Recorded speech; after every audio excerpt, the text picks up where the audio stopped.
ìbílẹ̀ Yorùbá láti ilé-iṣẹ́ wa ìbílẹ̀ Yorùbá náà ni a ti ń kí yín káàbọ̀.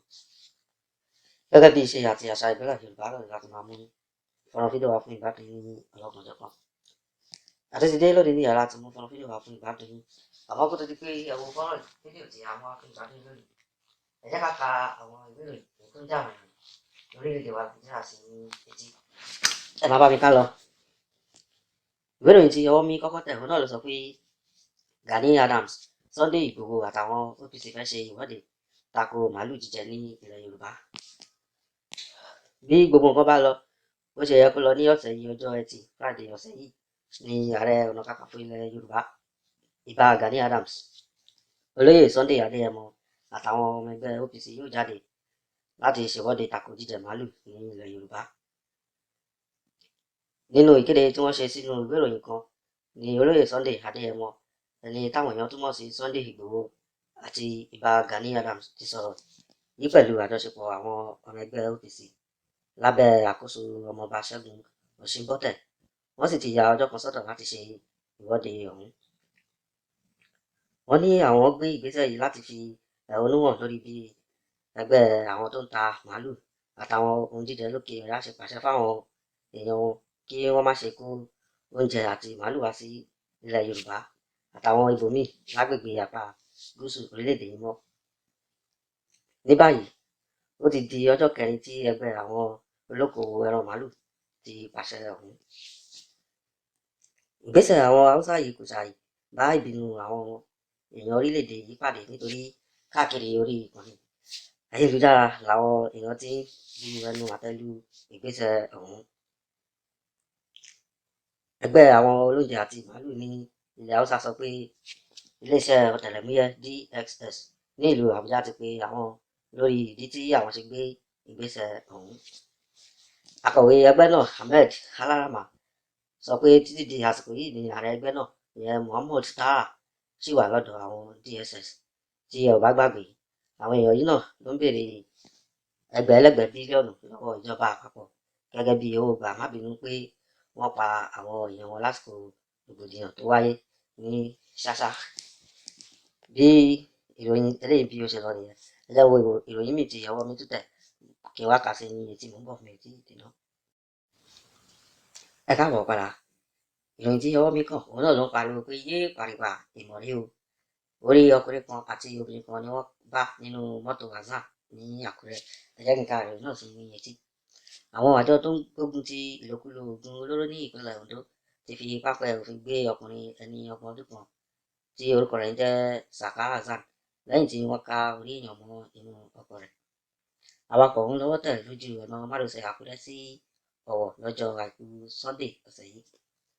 Ìwé ìròyìn Aláròyé fi ìdí rẹ̀ múlẹ̀ láti ẹnu ọ̀gbẹ́ni Haruna Garaga tó jẹ́ ọ̀gá àgbà fún àjọ náà ní ìpínlẹ̀ Ondo pé lásìkò tí àwọn òṣìṣẹ́ wọn ṣe àyẹ̀wò àwọn ọ̀kan tí ọkùnrin tí èkejì sì jẹ́ obìnrin nínú páálí kan tó kó wọn pamọ́ sí nínú ọkọ̀ ayọ́kẹ́lẹ́ rẹ̀ tí nọ́mbà rẹ̀ jẹ́ Kogi LKJ 135BF.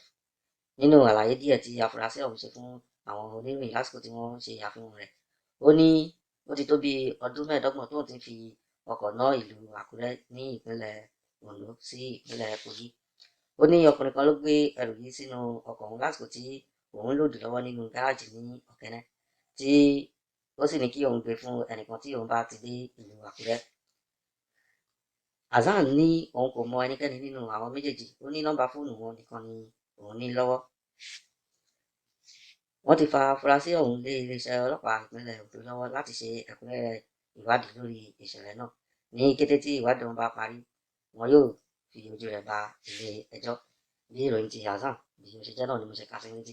Ẹ jẹ́ kí n wo ìròyìn tí ọwọ́ mi tún kàn, mò ń bọ̀ mi ti dé, ẹ kú kalẹ̀.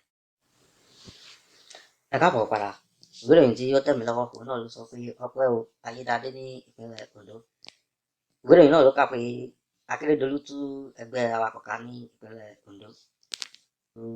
Ẹgbẹ́ awakọ̀ méjì tó wà ní ìpínlẹ̀ Ondo ká lórí ẹ̀sùn pé wọ́n gbé ìgbésẹ̀ tó pa àwọn ará ìlú ní ara. Akérédolú ní kí àwọn adarí ẹgbẹ́ ọ̀hún ìyẹn Jacob Adébọ̀ Ìdájọ́ tó jẹ́ alága ẹgbẹ́ LURTW àti ọ̀gbẹ́ni Bọ́lárìnwá alága RTEAN táwọn èèyàn túmọ̀ sí ròdù tètè kó ẹrù wọn kúrò ní gbogbo gáràjì tó wà ní ìpínlẹ̀ Ondo.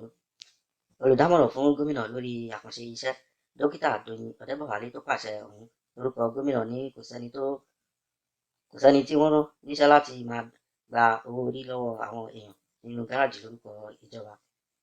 Ó ní ìjọba kò ní fi ààyè gba ọ̀kan-ò-jọ̀kan ìwà tí kò bá òfin mu tí wọ́n hù nínú gbogbo ibùdókọ̀ wọ̀nyí nítorí pé kò sówó tí wọ́n kó fún ìjọba ìpínlẹ̀ Ondo gẹ́gẹ́ bí àhesọ táwọn èèyàn kan gbé káàkiri.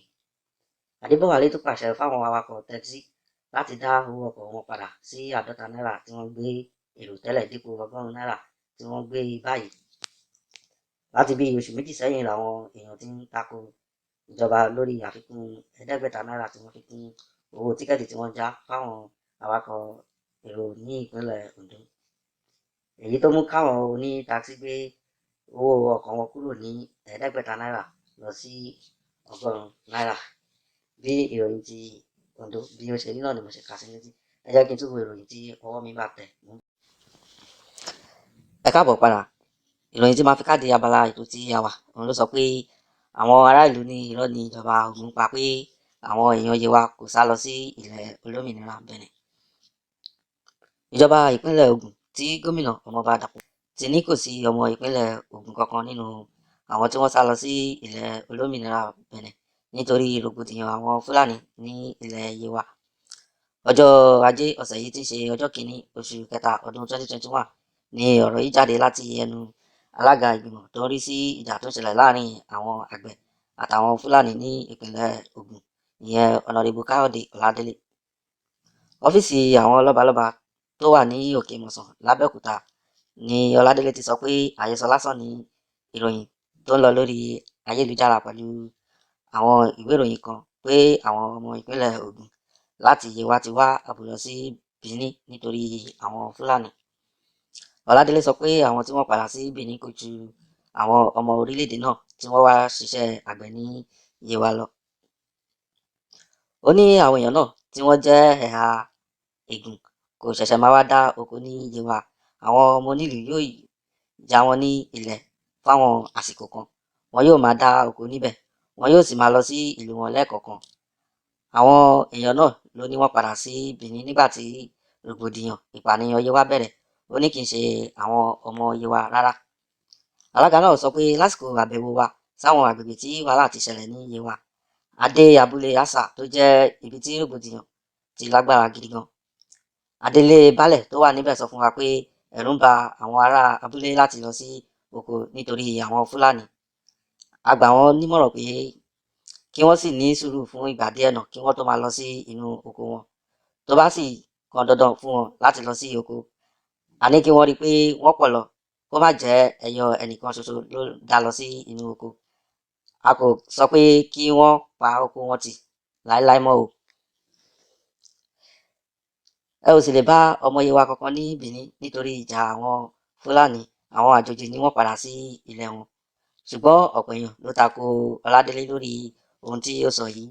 Wọ́n ní bí ẹni tí ó rí òótọ́ nílẹ̀ tí ó ń parọ́, òun náà ni ọ̀rọ̀ náà jẹ́. Bí ìròyìn ti Ògùn bí ó ṣe lọ náà nìyẹn. Tó bá jẹ́ ìgbà àkọ́kọ́ rí tí ẹ̀yin darapọ̀ mọ́ iléeṣẹ́ wa Ìbílẹ̀ Yorùbá, a bẹ̀ yín pé kí ẹ jọ̀wọ́ ẹ bá wa subscribe sí channel wa ìyẹn Ìbílẹ̀ Yorùbá TV. Tí ẹ bá wá subscribe tán, ẹ wá bá wa click lórí bell notification icon. Eléyìí máa jẹ́ kí ẹ máa mọ ìgbà àti àkókò tí à ń gbé fọ́nrán fídíò jáde ní ọlọ́kan-ò-jọ̀kan. Fọ́nrán fídíò tí a fẹ́ wò lónìí òun náà ni ti ọ̀dọ́mọdékùnrin kan tí orúkọ rẹ̀ ń jẹ́ Ọlálékan, èyí tí a lè pè ní Ọlálékan wáyáwáyá, tó jẹ́ pé iṣẹ́ jìbìtì bí a ṣe ń fi síìmù gba owó jáde nínú àkáǹtì alákáǹtì òun ni òun gbájúmọ́ láti kékeré. Ẹ jẹ́ ká wo bí ìrìn àjò ayé ẹ̀ bí ó ṣe lọ. Tó mo dúpẹ́ lọ́wọ́ gbogbo ẹ̀yin tí ẹ bá wa subscribe sí channel wa tí ẹ ń bá wa wo àwọn fọ́nrán fídíò wa ní ọlọ́kan-ò-jọ̀kan gẹ́gẹ́ bí a ṣe máa sọ pé tí ò bá sí ẹ̀yin kò sí Ìbílẹ̀ Yorùbá TV. Adúpẹ́ adúpẹ́pẹ́ òkun. Ẹ jẹ́ kí n máa fi èyí ṣe ìlọ títí di ìgbà míì tí a ó tún fi pàdé. Ẹ̀yin ni ó máa bá, èmi náà lè máa rí láṣẹ Ọlọ́run bá mi Èdùmàrè, nǹkan ní ṣe mí, nǹkan ní ṣe ẹ̀yin náà. Thank you very much. God bless you. Bye bye. Wáyàwáyà mo máa ń ṣe ọkọ ló ṣẹlẹ̀ ní pé iṣu ilé tó ṣẹlẹ̀ wáyàwáyà lélẹ̀ sim transaction ní wọ́n wá pè sim transaction. So sim transaction lélẹ̀ local wire ni any alásin tí bá ti rí tó bá ń lo bank máa ṣiṣẹ́ lórí ẹ̀, máa yọ owó lórí ẹ̀, máa withdraw, máa tó ṣàlàyé fún mi sí. tó bá jẹ́ pé wọ́n mú síìmù fún mi sìn bí ẹni àlásìn pé wọ́n á tẹ kóòdù yẹn *425 *100# tó show bank ẹni ẹ̀ ń lò so tó bá jẹ́ access bank ló show tó access bank ẹ̀ ń sìn máa dá ẹ̀ *901 *00# ó máa show account balance ẹni so tó bá show account balance ẹ̀ tó bá fẹ́ reset pin ẹ̀ ó máa béèrè account number ẹni yẹn àti date of birth ẹni yẹn tó bá béèrè méjèèjì báwo ló ṣe máa mọ̀ ó ti account number yẹn wọ́n máa save ẹ̀ sórí contact àwọn máa save ẹ̀ sórí contact àwọn ọ̀tẹ̀gbọ́n kì í save ẹ̀ sórí contact so tó bá rí account number yẹn lórí contact ẹni yẹn BVN yẹn wọ́n á fi wá gbé details ẹ̀ jáde báwo ló ṣe máa gbé jáde *565 *0# so tó bá gbé jáde báyẹn màá register tó bá register bank ẹni yẹn màá ṣe transfer. wà á change máa change pin o máa fi register tó bá change date of birth yẹn date of birth wọn kì í change ẹ tó bá date of birth máa ti ó máa bẹ̀rẹ̀ yes exactly account number àti date of birth ó máa ní kí n create pin màá create pin pin máa ṣe transfer mo ṣe máa ṣe ní tó bá sọ owó làkàtà ni ìgbà mi wà tẹ́ pé àwọn àkàtà tó bá gbé salary account ni màá fi yáwó màá fi loan bẹ́ẹ̀ ni sà bẹ́ẹ̀ ni tó bá gbé salary tó bá gbé kò sówó ń bẹ̀ tó bá gbé salary account ni màá fi loan. kí ni maximum owó tó lè fi gbà lóun. àwọn mú àtọ́pẹ́ 15,000 àwọn àtọ́pẹ́ 20,000 àwọn àtọ́pẹ́ 5,000 bóyá jẹ́ ní ẹ̀sà. so tó bá rí sim ẹni yẹn ló lè fi ṣiṣẹ́ àbí. bẹ́ẹ̀ ni sà. you cannot just operate with any other sim. except sim tó bá ń gbà láti bẹ́ẹ̀ ni. okay so tẹ́ni ọba ti ń gbà láti o lè wọlé sí àkáǹtì ẹni yẹn. bẹ́ẹ̀ ni. no matter bí kiri kóòdù ẹ ṣe le tó. màá ṣe mo ti ṣe gan nígbà wọ́n rí mo ti ṣe wọn rí. o ti demonstrate. bẹ́ẹ̀ni. so ní bá fẹ́ ní fóònù mo fi ń gbà láti báyìí o lè transfer. bẹ́ẹ̀ni mo lè bẹ́ẹ̀ni. ìgbólówó máa transfer owó yẹn sí. máa ṣe account no traces account sa. máa ṣe no traces account. no trace account. no traces account azar. bẹ́ẹ̀ni sa. irú account wo ni no trace account. máa ń lo BVN pé nísìnyí ká ní pé lè ní BVN sìn kọ́ pé àmọ́ra rí tó bí a ti fún mi sim kan tẹ́lẹ̀ so sim ẹni ẹ̀ sìn tó bá ti wo sim ẹni bá ti rí BVN bẹ́ẹ̀ so BVN ẹni ẹ̀ máa fi ṣí àkáǹtì mi ti bá ṣe ẹ̀ mọ̀ pé tó bá ti push owó yẹn síbẹ̀ tó bá trace àkáǹtì ẹ̀ mọ̀ pé ìmọ̀ àti ẹ̀ mọ̀ pé bẹ́ẹ̀ lè ní báńkì máa wá lọ bóyá jẹ́ ní ẹ̀sà no trace account kò wọ́n kó wọn èmi kò ṣe BVN kébìlì mi lò. details ti jẹ́ details ti jẹ́ bọ́ báwo lè fi kó wẹ̀ jáde lákàntì ẹ̀. ṣé ilé tí mo ṣe yìí mo ti ṣàlàyé fún wọn pé account number bẹ́ẹ̀ ni sà. náà tó bá lo síìmù ẹ̀.